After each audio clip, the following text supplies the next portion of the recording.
Assalomu alaykum, hurmatli aziz yurtdoshlar. Biz hozir turizm maqomini olgan Sangardak qishlog'idamiz.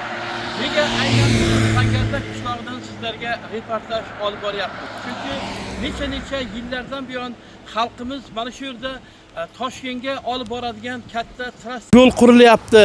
O'sha yo'lning qurilishini olib borishi haqida, u yerda qanday ishlar amalga oshirilayotganligi haqida axborot beringlar degan savollar bilan murojaat qilishayotgan edi. Mana shu biz turgan yo'l to'g'ri mana shu Sangardakdan to Qashqadaryo viloyatining Shahri Sabz Kitob tumanini bir-biriga bog'laydi va o'tgan yilgi ma'lumotlarga qaraganda 46 kilometr masofa qolgandi.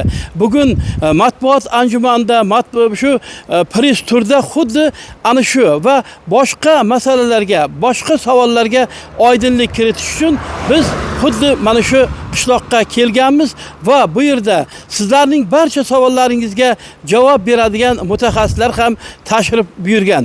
Bizni kuzatib boring. Jo'raqul Tursunov, Doston Donayev, Surxondaryo.